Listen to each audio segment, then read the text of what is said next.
Hello दोस्तों, नमस्ते। कैसे हैं आप सब? आशा करती हूँ आप सब स्वस्थ होंगे और मस्त होंगे। दोस्तों, मेरा नाम चंदन शर्मा है। मेरे यूट्यूब चैनल टीचिंग बाय चंदन शर्मा में आप सभी का स्वागत है। तो दोस्तों, आज हम हिस्ट्री के इम्पोर्टेंट क्लास लेकर आए हैं। थ्योरी बेस्ड क्लास है। आज हम 1885 से 1947 तक डिटेल में डिस्कस करने वाले हैं। थ्योरी क्लासेस है, तो आप लोग इस क्लास में लास्ट तक बने रहिएगा। बहुत ही इंपॉर्टेंट टॉपिक है। एनीवन कोई भी एग्जाम्स है तो उसके लिए बहुत ही हेल्पफुल है क्लास। तो आप लोग इस वीडियो को ज़्यादा से ज़्यादा शेयर कीजिए और चैनल पर पहली बार विजिट करें तो प्लीज़ सब्सक्राइब कर दीजिएगा और बेल आइकन को जरूर प्रेस कर दीजिएगा, जिससे नेक्स्ट नोटिफिकेशन आप तक पहुँच जाए। चलिए, आपका ज़्यादा समय ना लेते हुए हम क्लास को कंटिन्यू स्टार्ट करते हैं। चलिए, 1885 भारतीय राष्ट्रीय कांग्रेस। भारत के राष्ट्रीय आंदोलन में कांग्रेस की स्थापना देश में एक बड़े आंदोलन का नेतृत्व करने तथा ब्रिटिश सरकार की सुरक्षा कपाट के रूप में हुआ। इसकी स्थापना 28 दिसंबर 1885 को हुआ था। संस्थापक कौन थे? ए ओ ह्यूम। ए ओ ह्यूम, इनका फुल नेम क्या है? ए ओ ह्यूम। ठीक है, इनका फुल नाम क्या था? इनका फुल फॉर्म है ए ओ ह्यूम का एलन एक्टेवियन ह्यूम। ये स्कॉटलैंड के रहने वाले हैं। किस स्थान पर हुआ था? मुंबई के गोकुलदास तेजपाल संस्कृत विद्यालय में। जब भारतीय राष्ट्रीय कांग्रेस का आंदोलन हुआ था उस समय पर वायसराय कौन थे? तो लॉर्ड डफरिन थे। कौन थे? डफरिन थे। दादा भाई नेरोजी ने इसका नामकरण भारतीय राष्ट्रीय कांग्रेस किया। पहले इसका नामकरण क्या था? तो पहले इसका नाम था भारतीय राष्ट्रीय संघ। पहले इसका नाम क्या था? भारतीय राष्ट्रीय संघ था, लेकिन पहले तो ये नाम था, लेकिन इसका दादा भाई नौरोजी ने जब इसका नामकरण किया था उस समय पर इसका नाम भारतीय राष्ट्रीय कांग्रेस कर दिया। चलिए आगे देखते हैं। कांग्रेस के प्रथम अधिवेशन के अध्यक्ष कौन थे? WC बनर्जी थे। कांग्रेस के प्रथम मुस्लिम अध्यक्ष बदरुद्दीन तैयब जी थे। देखिए, यहाँ पर क्वेश्चन आप लोग अच्छे से देख लीजिएगा, क्योंकि बहुत ही कन्फ्यूजन क्वेश्चन है। पूछते हैं कि कांग्रेस के प्रथम अधिवेशन के अध्यक्ष। अगर प्रथम अधिवेशन के अध्यक्ष पूछ रहे हैं तब WC बनर्जी होंगे। अगर कांग्रेस के प्रथम मुस्लिम अध्यक्ष पूछेंगे तो वहाँ पर बदरुद्दीन तैयब जी होंगे। बात करते हैं प्रथम यूरोपियन जिसने कांग्रेस के अधिवेशन की अध्यक्षता की थी। कौन थे? George Yule.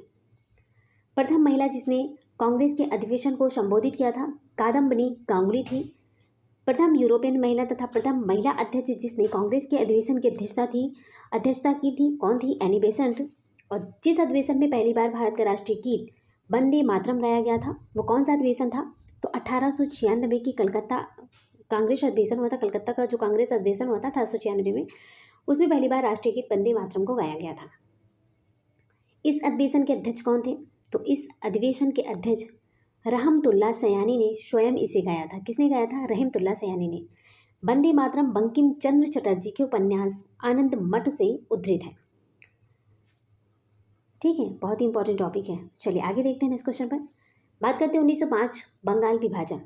1905 में बंगाल विभाजन कब हुआ था? 1905 में हुआ था। इसका उद्देश्य क्या है? तो बंगाल विभाजन का उद्देश्य क्या था? क्यों बंगाल विभाजन हुआ था? तो आइए देख लेते हैं कि बंगाल विभाजन 1905 में क्यों हुआ था, इसका उद्देश्य क्या था। देखिए, इसका उद्देश्य यह है कि हिंदू और मुस्लिम की एकता को तोड़ना। बंगाल विभाजन इसलिए हुआ था क्योंकि हिंदू और मुस्लिम के बीच में एक एकता थी, तो इनकी एकता को तोड़ना, ये इसका 1905 का जब बंगाल विभाजन का मेन उद्देश्य था। उस समय पर वायसराय कर्जन थे और लागू कब हुआ था? 16 अक्टूबर 1905 को। बंगाल विभाजन 1905। बंगाल विभाजन 1905 में दो भागों में हुआ था। बंगाल विभाजन जो हुआ था वो दो भागों में, एक पश्चिम बंगाल, कहाँ पर? एक पश्चिम बंगाल में और दूसरा पूर्वी बंगाल। पश्चिम बंगाल के अंतर्गत बिहार, बंगाल, उड़ीसा आता है और पूर्वी में पूर्वी बंगाल और असम आता है। बंगाल, बिहार, उड़ीसा में जो हिंदू जनसंख्या थी वहाँ पर बहुल क्षेत्र था हिंदू जनसंख्या की, और पूर्वी बंगाल और असम में मुस्लिम जनसंख्या बहुत ज़्यादा थी। पूर्वी बंगाल और असम में मुस्लिम थी और बिहार, बंगाल, उड़ीसा में हिंदू जनसंख्या की बहुलता थी। चलिए आगे देखते हैं। 1905 बंगाल विभाजन। 1905 बंगाल विभाजन। 3 दिसंबर 1903 विभाजन का प्रस्ताव ब्रिटिश संसद में रखा गया था। विभाजन का प्रस्ताव ब्रिटिश संसद में कब रखा गया था? तो 3 दिसंबर 1903 को। और जनता के सामने प्रस्ताव कब रखा गया था? 19 जुलाई 1905 को। 20 जुलाई 1905 को समाचार पत्रों में विभाजन की घोषणा प्रकाशित हुई। और इसका विरोध कब प्रारंभ हुआ था? तो 7 अगस्त 1905 को इसका विरोध भी प्रारंभ हो गया था। 16 अक्टूबर 1905 को बंगाल का विभाजन हो गया। इंपॉर्टेंट टॉपिक है, ठीक है। ये जितने भी ये फैक्चुअल है ना, सारे ये टॉपिक जो हैं ये सारे टॉपिक मोस्ट इंपॉर्टेंट है, आप लोग इसको नोट डाउन कर लीजिएगा। ये मैं पीडीएफ शेयर कर दूंगी, ठीक है, मेरे टेलीग्राम चैनल पर मैं पीडीएफ शेयर कर दूंगी। चलिए आगे देखते हैं। 1905 बंगाल विभाजन। 16 अक्टूबर 1905 से विभाजन लागू हो गया। विभाजन के फलस्वरूप बंगाल एवं संपूर्ण देश में रोष और विरोध की लहर फैल गई। 16 अक्टूबर 1905 को शोक दिवस के रूप में मनाया जाता है। बात करते हैं कि शोक दिवस कब मनाया गया। शोक दिवस 16 अक्टूबर 1905 को मनाया गया। रविंद्रनाथ टैगोर के आह्वान पर 16 अक्टूबर 1905 को रक्षाबंधन दिवस के रूप में मनाया गया। किसके आह्वान पर तो रविंद्रनाथ टैगोर के आह्वान पर 16 अक्टूबर 1905 को रक्षाबंधन दिवस के रूप में मनाया गया। बंगाल विभाजन के अवसर पर ही रविंद्रनाथ टैगोर ने अपना प्रसिद्ध गीत अमार सोनार बंगला लिखा। यह जो गीत है अब भी बांग्लादेश का राष्ट्रगान है। रविंद्रनाथ टैगोर का जो प्रसिद्ध गीत है कौन सा है, अमार सोनार बंगला है। इन्होंने लिखा था बंगाल विभाजन के अवसर पर ही, और ये प्रेजेंट टाइम में बांग्लादेश का राष्ट्रगान है। चलिए आगे देखते हैं।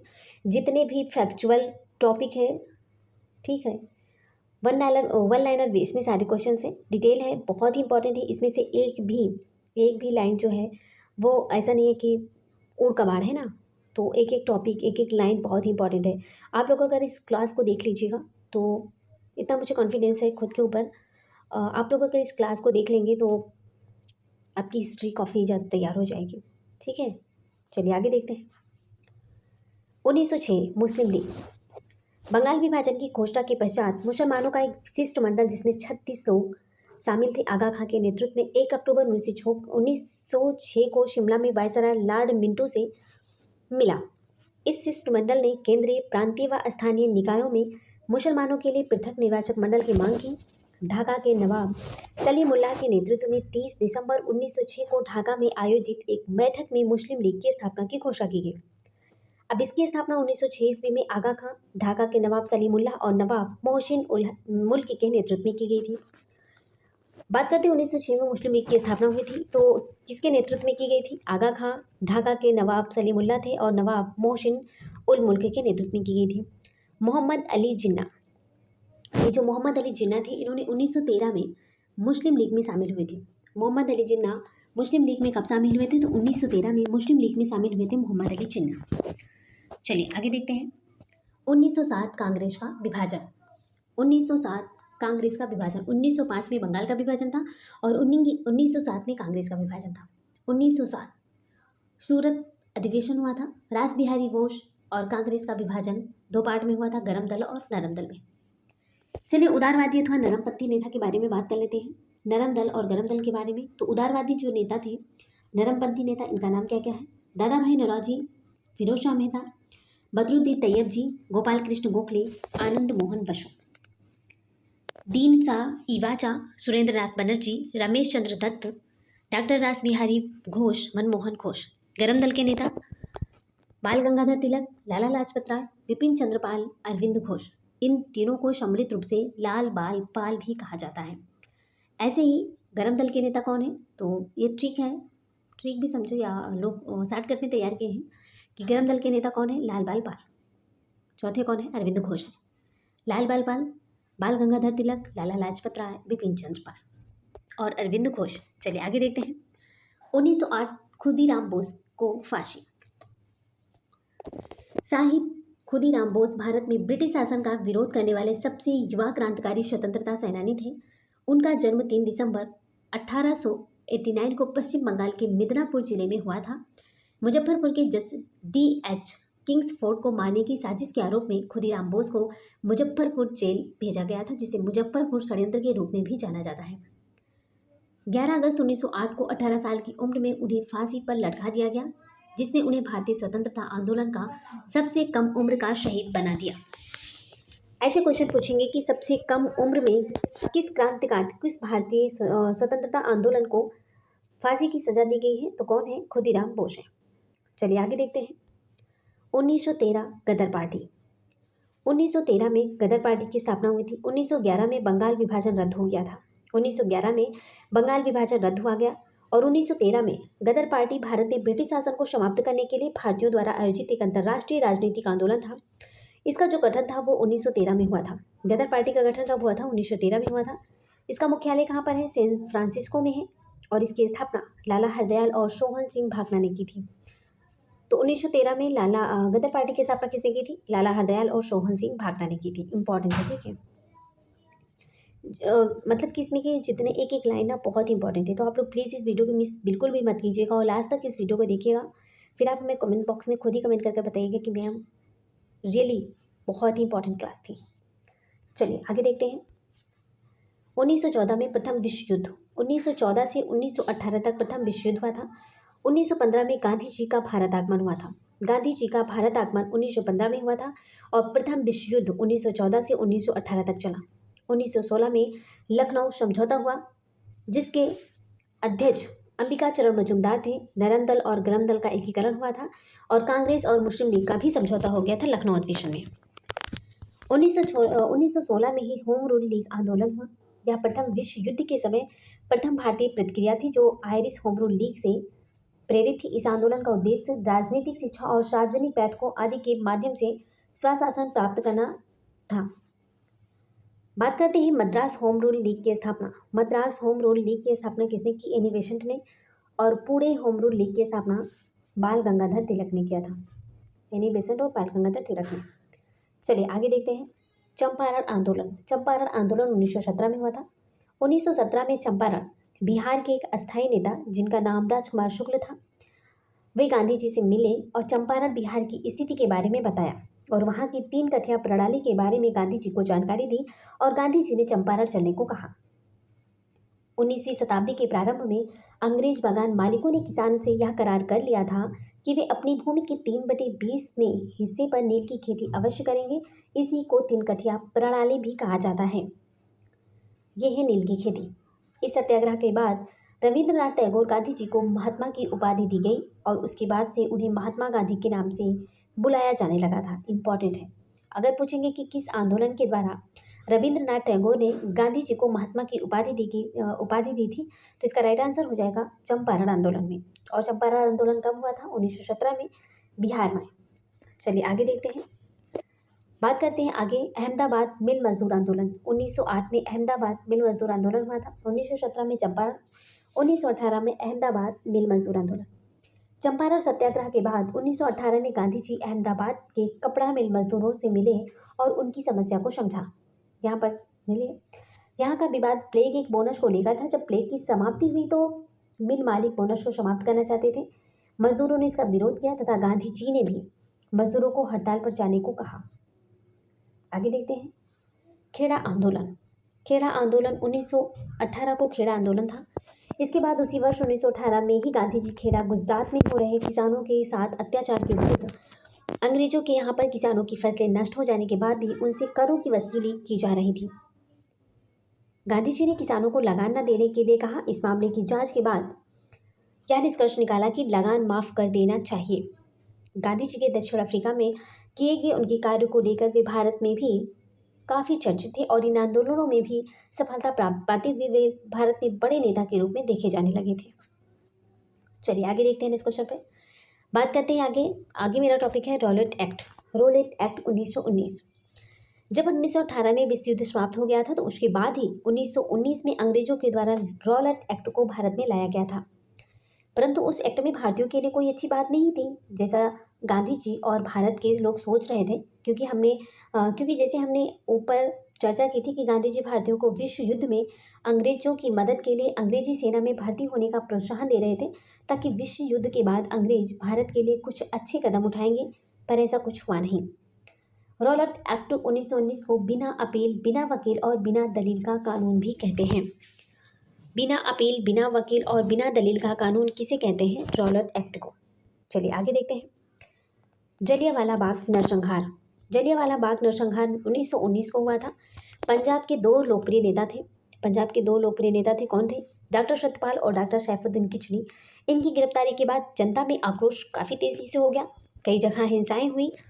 अमृतसर शहर में 13 अप्रैल 1919 को शाम 5 बजे जलियांवाला बाग में विशाल सभा में रॉलेट एक्ट, डॉक्टर सत्यपाल आदि के बारे में भाषण चल रहा था। तभी सैन्य अधिकारी ब्रिगेडियर जनरल रोगिनाल्ड डायर ने फौज द्वारा भीड़ पर गोली चलाने का आदेश दे दिया। इस घटनाकांड में लगभग 1500 लोग मारे गए थे। क्लियर डाटा नहीं है क्योंकि वहाँ पर कितने लोग मारे गए कुछ पता नहीं है। और लेकिन कहीं कहीं किसी बुक्स में 1500 दिया है, कहीं अलग भी दिया है, तो क्लियर डाटा किसी को इतना पता थोड़ी है कि कितने लोग मारे गए थे। अनुमान के हिसाब से लोग बताते हैं 1500 लोग मारे गए थे। वैसे सरकारी आंकड़ों के अनुसार मारे गए लोगों की संख्या कितनी थी, तो 379, और घायलों की संख्या कितनी थी, 1200 बताई गई थी। तो आप समझ सकते हैं कि ये क्लियर डाटा नहीं है, ठीक है। चलिए आगे देखते हैं। जलियांवाला बाग नरसंहार के समय भारत का वायसराय कौन था, तो जलियांवाला बाग नरसंहार के समय भारत का जो वायसराय था लॉर्ड चैम्सफोर्ड थे। कौन थे, चैम्सफोर्ड। चलिए आगे देखते हैं। खिलाफत आंदोलन। खिलाफत आंदोलन 1919 से 1922। उस समय तुर्की के खलीफा को सारे विश्व के मुस्लिमों का धार्मिक गुरु माना जाता था और उनके ऊपर अंग्रेजों द्वारा बुरा व्यवहार भी किया जा रहा था। और अंग्रेजों के साथ इस बुरे व्यवहार को लेकर भारत में मुस्लिमों ने अंग्रेजों के विरुद्ध खिलाफत आंदोलन को शुरू कर दिया था। गांधी जी ने भी इस आंदोलन में सहयोग किया था, क्योंकि वे मुस्लिमों को भी भारत के अंग्रेजों के विरुद्ध राष्ट्रीय आंदोलन में जोड़ना चाहते थे। प्रारंभ में इस आंदोलन नेतृत्व अली बंधु, शौकत अली और मोहम्मद अली द्वारा किया जा रहा था, परंतु बाद में इस खिलाफत आंदोलन का नेतृत्व गांधी जी को दे दिया गया था। चलिए आगे देखते हैं। बात करते हैं असहयोग आंदोलन के बारे में। असहयोग आंदोलन 1920 में हुआ था। इन सब घटनाओं को देखते हुए गांधी जी द्वारा अगस्त 1920 में असहयोग आंदोलन की शुरुआत करी, और गांधी जी का भारत में सबसे बड़ा आंदोलन में से एक था। जो असहयोग आंदोलन है 1920 में, ये गांधी जी के द्वारा भारत में प्रथम सबसे बड़ा आंदोलन था। यह जो आंदोलन है अहिंसक होना था, जिसमें भारतीयों को अपनी किताबों का त्याग करना था, सरकारी शिक्षण संस्थानों, सरकारी सेवा, विदेशी सामान और चुनावों का बहिष्कार करना था, और अंततः करों का भुगतान करने से इनकार करना था। गांधी जी ने अपनी केसर हिंद की उपाधि त्याग दी थी। तो किस आंदोलन में गांधी जी ने केसर हिंद की उपाधि त्याग दी थी, असहयोग आंदोलन में। चलिए आगे देखते हैं। चौरी चौरा कांड। 5 फरवरी 1922 को चौरी चौरा कांड हुआ था। तो 5 फरवरी 1922 को गोरखपुर जिले में चौरी चौरा में किसानों के एक जुलूस पर पुलिस वालों द्वारा गोली चलाने पर भीड़ ने थाने को चला दिया, जिसमें 22 पुलिसकर्मी मारे गए। इस घटना के बाद गांधी जी ने इस असहयोग आंदोलन को हिंसात्मक होते हुए देख इसको समाप्त करने का निर्णय लिया। परंतु इस असहयोग आंदोलन को समाप्त करने के फैसले की आलोचना बहुत भारतीय नेताओं ने की थी, जैसे सुभाष चंद्र बोस द्वारा इस फैसले को राष्ट्रीय संकट कहा गया था। इसके साथ कई नेता जैसे चित्तरंजन दास, लाला लाजपत राय, मोतीलाल नेहरू आदि ने इस असहयोग आंदोलन को समाप्त करने के फैसले की आलोचना की थी, परंतु गांधी जी ने अपने इस फैसले पर डटे रहे थे और बाद में सबने इस फैसले को स्वीकार भी कर लिया। चलिए आगे देखते हैं। स्वराज पार्टी 1923। इसके बाद कुछ नेता थे जो गांधी जी के विचारों से सहमत नहीं रहा करते थे, और ऐसे में चित्तरंजन दास और मोतीलाल नेहरू, ये हैं चित्तरंजन दास और ये हैं मोतीलाल नेहरू, इन्होंने गांधी जी के विचारों के साथ सहमति नहीं रहा करते थे। उन्होंने एक नई पार्टी की स्थापना करने का निर्णय लिया था। इस क्रम में चित्तरंजन दास और मोतीलाल नेहरू ने इलाहाबाद में मार्च 1923 में स्वराज पार्टी की स्थापना कर दी थी। कब की थी, 1923 में स्वराज पार्टी की स्थापना कर दी थी। चलिए आगे देखते हैं। 1924 में बेलगांव अधिवेशन हुआ था महात्मा गांधी के द्वारा, कांग्रेस का 40वां अधिवेशन और एकमात्र अधिवेशन जिसमें गांधी जी अध्यक्ष बने थे। तो कांग्रेस का जो 40वां अधिवेशन था, या कह सकते हैं एकमात्र अधिवेशन जिसमें गांधी जी ने भाग लिया था, वो कौन सा अधिवेशन था, बेलगांव अधिवेशन था, जो कि 1924 में हुआ था। साइमन कमीशन 1928 में, साइमन कमीशन 1928। साइमन कमीशन 3 फरवरी 1928 को विलायत से मुंबई पहुंचा। यहाँ इसका स्वागत देशव्यापी हड़ताल से हुआ, और जब कमीशन दिल्ली पहुंचा तो वहाँ काले झंडों और साइमन कमीशन वापस जाओ के नारों के साथ विरोध किया गया। साइमन जब लाहौर पहुंचा तो लाला लाजपत राय के नेतृत्व में इसके खिलाफ प्रदर्शन किया गया, पर पुलिस के लाठीचार्ज के कारण ही कुछ दिनों के बाद लाला जी की मृत्यु हो गई थी। लाला लाजपत राय की मृत्यु हो गई थी। चलिए आगे देखते हैं। 1929 में लाहौर अधिवेशन। जवाहरलाल नेहरू पूर्ण स्वराज की मांग की थी। 1929 में जब लाहौर का अधिवेशन हुआ था, इसी समय पर जवाहरलाल नेहरू ने पूर्ण स्वराज की मांग भी की थी। बात करते हैं दांडी मार्च। 12 मार्च 1930 से 6 अप्रैल 1930 तक दांडी मार्च की यात्रा चली। यह दांडी मार्च 12 मार्च 1930 को शुरू हुआ था और 6 अप्रैल 1930 तक चला था, और यह दांडी मार्च गांधी जी द्वारा साबरमती आश्रम से लेकर दांडी गुजरात तक चलाया गया था। इसमें गांधी जी के साथ भारत के अलग अलग क्षेत्रों से कुल 78 सहयोगियों ने भाग लिया था, और इसकी कुल दूरी कितनी थी, 241 मील। कितनी थी, 241 मील थी, और कुल कितने लोग थे, 78 लोग इसमें शामिल थे। चलिए आगे देखते हैं। प्रथम गोलमेज सम्मेलन। प्रथम गोलमेज सम्मेलन, ये जो सम्मेलन था वो 12 नवंबर 1930 से लेकर 19 जनवरी 1931 तक। कब? 12 नवंबर 1930, 12 नवंबर 1930 से 19 जनवरी 1931 तक हुआ था। चलिए आगे देखते हैं। यह सम्मेलन सेंट जेम्स पैलेस लंदन में आयोजित हुआ था। प्रथम गोलमेज सम्मेलन के समय जो ब्रिटिश सम्राट थे कौन थे? जॉर्ज पंचम थे। और ब्रिटिश प्रधानमंत्री रैमजे मैकडोनाल्ड थे। और गवर्नर जनरल लॉर्ड इरविन थे। इस सम्मेलन में कुल 89 प्रतिनिधियों ने भाग लिया था। प्रथम गोलमेज सम्मेलन में कुल कितने प्रतिनिधियों ने भाग लिया था? तो 89 प्रतिनिधियों ने भाग लिया था। ब्रिटिश राजनीतिक दलों के 16 प्रतिनिधि, देसी के 16 थे, ब्रिटिश के 16 और देसी के 16, लेकिन ब्रिटिश भारत के 57 राजनीतिक नेता थे। कांग्रेस का कोई भी प्रतिनिधि इस सम्मेलन में उपस्थिति नहीं हुआ। कांग्रेस का कोई भी प्रतिनिधि इस सम्मेलन में उपस्थिति नहीं हुआ। चलिए आगे देखते हैं। द्वितीय गोलमेज सम्मेलन। द्वितीय गोलमेज सम्मेलन 7 सितंबर 1931 को शुरू हुआ था, जिसमें कांग्रेस ने भी भाग लिया और 1 दिसंबर 1931 को समाप्त भी हो गया। यह सम्मेलन लंदन में ही था। उस समय भी जब द्वितीय गोलमेज सम्मेलन हुआ था उस समय पर भी ब्रिटिश सम्राट जॉर्ज पंचम थे, ब्रिटिश प्रधानमंत्री रैमजे मैकडोनाल्ड थे और वायसराय वेलिंगटन थे। कौन थे? वेलिंगटन थे। कांग्रेस के प्रतिनिधि महात्मा गांधी थे। वह कांग्रेस के एकमात्र प्रतिनिधि थे। कौन? महात्मा गांधी। महिला प्रतिनिधि में कौन थे? सरोजिनी नायडू थी, बेगम जहां आरा शाहनवाज। और राष्ट्रीय दल के प्रतिनिधि कौन थे? मदन मोहन मालवीय। और दलित वर्ग के प्रतिनिधि डॉक्टर भीमराव अम्बेडकर थे। और मुसलमानों में आगा खां तृतीय, मौलाना शौकत अली और मोहम्मद अली जिन्ना 3 लोग थे। द्वितीय गोलमेज सम्मेलन में जो मुस्लिम प्रतिनिधि थे कौन कौन थे? आगा खान थे, मौलाना शौकत अली थे और मोहम्मद अली जिन्ना थे। चलिए आगे देखते हैं। पूना पैक्ट। 26 सितंबर 1932 में पूना पैक्ट हुआ था। गांधी जी दलितों के लिए पृथक निर्वाचन मंडल बनाए जाने से बहुत दुखी हुए और 20 सितंबर 1932 को पूना की यरवदा जेल में आमरण अनशन आरंभ किया। मदन मोहन मालवीय, डॉक्टर राजेंद्र प्रसाद एवं सी राजगोपालाचारी के प्रयासों से पूना में गांधी जी एवं डॉक्टर अम्बेडकर के मध्य एक समझौता हुआ। समझौते के अनुसार दलितों के लिए पृथक निर्वाचन मंडल समाप्त कर दिया गया।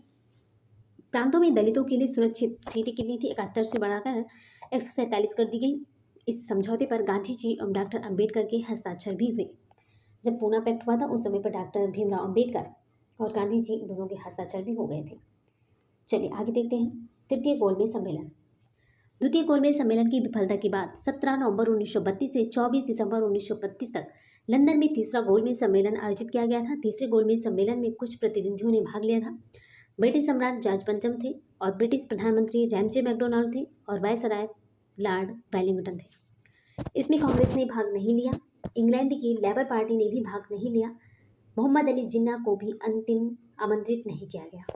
तो इसमें जो तृतीय गोलमेज सम्मेलन हुआ था ना, इसमें कांग्रेस ने भाग नहीं लिया और इंग्लैंड की लेबर पार्टी ने भी भाग नहीं लिया और मोहम्मद अली जिन्ना को भी आमंत्रित नहीं किया गया। चलिए आगे देखते हैं। 1935 भारत सरकार अधिनियम। 1935 ब्रिटिश संसद द्वारा 1935 में पारित किया गया और 1937 में लागू किया गया। यह लॉर्ड लिनलिथगो के नेतृत्व वाली संयुक्त चयन समिति की रिपोर्ट पर आधारित है। 1939 द्वितीय विश्व युद्ध की शुरुआत हुई थी 1939 में। द्वितीय विश्व युद्ध 1 सितंबर 1939 से 2 सितंबर 1945 तक चला। 1940 में मुस्लिम लीग ने 1940 में एक अलग देश पाकिस्तान की मांग की। बात करते हैं कि मुस्लिम लीग ने किस सन में एक अलग देश पाकिस्तान की मांग की थी? 1940 में। 1942 में क्रिप्स मिशन आया था। तो क्रिप्स मिशन 1942 में भारत आया। कब आया था? 1942 में भारत आया। स्टैफोर्ड क्रिप्स ब्रिटेन में विंस्टन चर्चिल की गठबंधन सरकार में श्रम मंत्री थे। क्रिप्स मिशन 22 मार्च से 11 अप्रैल 1942 तक भारत आया। इसका उद्देश्य है द्वितीय विश्व युद्ध में ब्रिटिश युद्ध के लिए भारतीय सहयोग प्राप्त करना था। चलिए आगे देखते हैं। भारत छोड़ो आंदोलन 1942 इम्पॉर्टेंट है, ये बहुत इम्पॉर्टेंट है, ठीक है, ये मोस्ट इम्पॉर्टेंट है। इस आंदोलन को अगस्त क्रांति के नाम से भी संबोधित किया गया है। इस आंदोलन को अगस्त क्रांति के नाम से भी संबोधित किया गया है। इसके बाद अंग्रेजों द्वारा ऑपरेशन जीरो हावर चलाया गया, जिसके तहत गांधी जी सहित लगभग सारे बड़े नेताओं को गिरफ्तार कर लिया गया था। गांधी जी को अंग्रेजों द्वारा गिरफ्तार करके आगा खां पैलेस में कैद करा दिया गया और अंग्रेजों की ओर से पूरी कोशिश इस आंदोलन को दबाने की हो रही थी। परंतु इस आंदोलन के दूसरी पंक्ति के नेताओं ने अलग अलग क्षेत्रों से यह आंदोलन जारी रखा। इसके साथ साथ लोगों ने भी इस आंदोलन में खूब सहयोग किया था और यह आंदोलन भारत के अंतिम सबसे बड़ी स्वतंत्रता संग्राम की लड़ाई में से एक बना। भारतीय राष्ट्रीय आंदोलन 1942। चलिए आगे देखते हैं। 1945 में शिमला सम्मेलन हुआ था। 1945 में शिमला सम्मेलन हुआ था। 1945 में शिमला सम्मेलन आयोजित किया गया था। यह भारत शिमला में वायसराय लॉर्ड वेवेल ने और ब्रिटिश भारत के प्रमुख राजनीतिक नेताओं के बीच में एक बैठक थी। यह बेबल योजना के प्रावधानों पर चर्चा करने के लिए आयोजित किया गया था। सम्मेलन 24 जून 1945 को शिमला में शुरू हुआ और 14 जुलाई 1945 तक चला। शिमला सम्मेलन विफल साबित हुआ, मतलब शिमला सम्मेलन में सफलता नहीं हासिल हुई थी, विफलता सामने साबित हुई थी। बात करते हैं 1946 में कैबिनेट मिशन की। 1946 में कैबिनेट मिशन, इसका उद्देश्य था कि भारत के लिए एक संविधान के निर्माण के संबंध में भारतीय नेताओं के साथ समझौते पर पहुंचना और एक संविधान बनाने वाली संस्था भारत की संविधान सभा तैयार करना, प्रमुख भारतीय दलों के समर्थन से एक कार्यकारी परिषद की स्थापना करना। चलिए आगे देखते हैं। तो 1945 शिमला सम्मेलन हुआ था और 1946 में कैबिनेट मिशन। चलिए आगे देखते हैं। 1947 22 मार्च 1947 को ब्रिटिश भारत का 34वां एवं अंतिम गवर्नर जनरल माउंटबेटन भारत आया और लगभग 2 महीनों की वार्ता के पश्चात लॉर्ड माउंटबेटन इस निष्कर्ष पर पहुंचा कि भारत का विभाजन अनिवार्य है। लॉर्ड माउंटबेटन की योजना के अनुसार भारत और पाकिस्तान 2 अलग देश बना दिए गए। ये है पश्चिमी पाकिस्तान और ये है भारत। यहाँ पर पूर्वी पाकिस्तान था। भारत विभाजन जब हुआ था ना तो 1947 में। अब यहाँ पर जो पूर्वी पाकिस्तान है यहाँ पर बांग्लादेश हो गया है। चलिए आगे देखते हैं।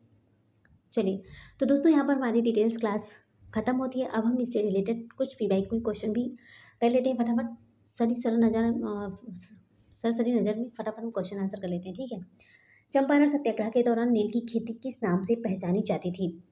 इसका राइट आंसर हो जाएगा ऑप्शन ए, 3 कठिया पद्धति। आगे देखते हैं।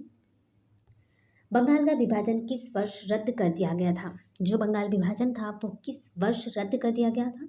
ऑप्शन ए है 1906, ऑप्शन बी है 1909, ऑप्शन सी है 1911, ऑप्शन डी है 1913।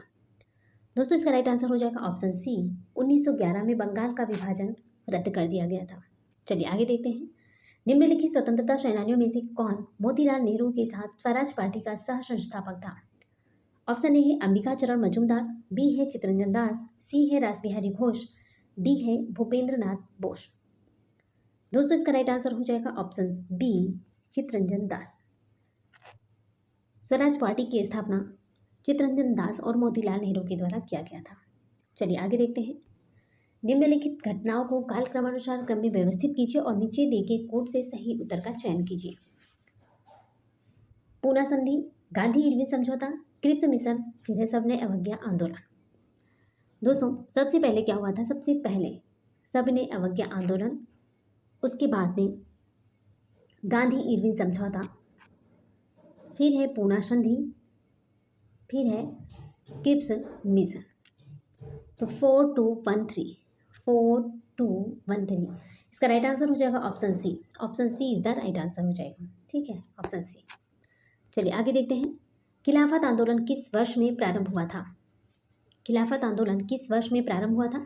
ऑप्शन ए है 1922 में, ऑप्शन बी है 1930, ऑप्शन सी है 1919, ऑप्शन डी है 1921। दोस्तों इसका राइट आंसर हो जाएगा ऑप्शन सी, 1919 में खिलाफत आंदोलन प्रारंभ हुआ था। चलिए दोस्तों जितने भी जो भी मैंने क्वेश्चन लेकर है ना सारे भी कोई क्वेश्चन देखिए। इसमें ग्रुप डी 2018 में पूछा गया था, यूपी बीसीएस 2019 में क्वेश्चन पूछा गया था, ठीक। आगे देखते हैं। ये भी यूपी बीसीएस 2019 में क्वेश्चन पूछा गया था कि भारतीय राष्ट्रीय कांग्रेस ने किस अधिवेशन में पूर्ण स्वराज पूर्ण स्वतंत्रता को अपना लक्ष्य घोषित किया? ऑप्शन ए है लाहौर कांग्रेस अधिवेशन 1929, ऑप्शन बी है लखनऊ कांग्रेस अधिवेशन 1916, ऑप्शन सी है त्रिपुरी कांग्रेस अधिवेशन 1939, ऑप्शन डी है बॉम्बे कांग्रेस अधिवेशन 1940। इसका राइट आंसर हो जाएगा ऑप्शन ए, लाहौर कांग्रेस अधिवेशन 1929। चलिए आगे देखते हैं। भारत छोड़ो आंदोलन को किस नाम से और जाना जाता है? भारत छोड़ो आंदोलन को और किस नाम से जाना जाता है? ऑप्शन ए है सत्याग्रह, ऑप्शन बी है अगस्त आंदोलन, ऑप्शन सी है खिलाफत आंदोलन, ऑप्शन डी है खेड़ा आंदोलन। दोस्तों इसका राइट आंसर हो जाएगा, इसका राइट आंसर है ऑप्शन बी, अगस्त आंदोलन। एमपी पुलिस 2022 में पूछा गया था क्वेश्चन कि भारत छोड़ो आंदोलन को और किस नाम से जाना जाता है, अगस्त आंदोलन या फिर अगस्त क्रांति के नाम से जाना जाता है। ठीक, ये जो जितने भी क्वेश्चन है ना, मैंने देखिए अभी मैंने डिटेल में थ्योरी क्लासेस में प्रोवाइड किया था, उसी से सारे रिलेटेड क्वेश्चन है। चलिए आगे देखते हैं। नेक्स्ट क्वेश्चन है हमारा कि मुस्लिम लीग ने पाकिस्तान का प्रस्ताव कब और कहाँ पारित किया था। ऑप्शन ए है 1943 में लाहौर में, ऑप्शन बी है 1930 में पंजाब में, ऑप्शन सी है 1940 में लाहौर में, ऑप्शन डी है 1935 में पंजाब में। दोस्तों इसका राइट आंसर हो जाएगा ऑप्शन सी 1940 में लाहौर में। चलिए आगे देखते हैं कि महात्मा गांधी दक्षिण अफ्रीका से भारत किस वर्ष में लौटे। महात्मा गांधी दक्षिण अफ्रीका से भारत किस वर्ष में लौटे। ऑप्शन ए है 1915, ऑप्शन बी है 1917, ऑप्शन डी है 1916, ऑप्शन डी है 1918। दोस्तों इसका राइट आंसर हो जाएगा ऑप्शन ए 1915 में महात्मा गांधी दक्षिण अफ्रीका से भारत लौटे थे। चलिए आगे देखते हैं, चौरी चौरा नामक प्रसिद्ध स्थल कहाँ है। एनटीपीसी 2021 में क्वेश्चन पूछा गया था कि चौरी चौरा नामक प्रसिद्ध स्थल कहाँ पर है। इसका राइट आंसर हो जाएगा ऑप्शन ए गोरखपुर में। कहाँ पर है, गोरखपुर में।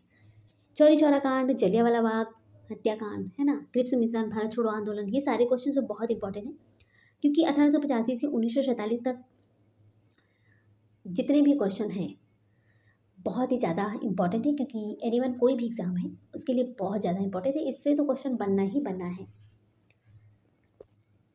चलिए आगे देखते हैं। हमारा नेक्स्ट क्वेश्चन है कि भारत में जब क्रिप्स मिशन आया उस समय पर भारत का वायसराय कौन था। भारत में जब क्रिप्स मिशन आया था उस समय पर भारत का वायसराय कौन था। ऑप्शन ए है लॉर्ड विलिंगटन, ऑप्शन बी है लॉर्ड एमहर्स्ट, सी है लॉर्ड लिनलिथगो, डी है माउंटबेटन।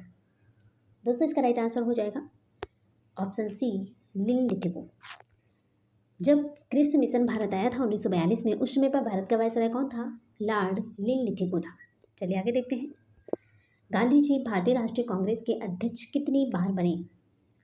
गांधी जी भारतीय राष्ट्रीय कांग्रेस के अध्यक्ष कितनी बार बने। इसका राइट आंसर हो जाएगा ऑप्शन ए केवल एक बार। महात्मा गांधी ने भारतीय राष्ट्रीय कांग्रेस के अध्यक्ष सिर्फ एक बार बने थे। चलिए आगे देखते हैं। तो दोस्तों यहीं पर हमारे क्वेश्चन समाप्त होते हैं। Thanks for watching. दिल से बने रहने के लिए। दोस्तों अगर आप हमारे चैनल पर पहली बार विजिट कर रहे हैं तो प्लीज़ दिल से लाइक कर दीजिएगा और शेयर ज़रूर कर दीजिएगा। जो भी सोशल मीडिया है वहाँ पर ज़्यादा से ज़्यादा शेयर कीजिए। और दोस्तों कमेंट बॉक्स में हमें कमेंट करके बताइएगा कि आपको हमारी वीडियो कैसी लगी, आपको हमारी कंटेंट कैसे लगे। तो प्लीज़ कमेंट करना बिल्कुल मत भूलिएगा। और दोस्तों अगर आप हमारे चैनल पर पहली बार विजिट कर रहे हैं या पहली बार हमें सुन रहे हैं तो प्लीज़ सब्सक्राइब कर दीजिएगा और बेल आइकन को ज़रूर प्रेस कर दीजिएगा, जिससे नेक्स्ट नोटिफिकेशन आप तक पहुँच जाए। ठीक है दोस्तों, तो चलिए मिलते हैं नेक्स्ट वीडियो में। तब तक के लिए bye bye, take care, see you.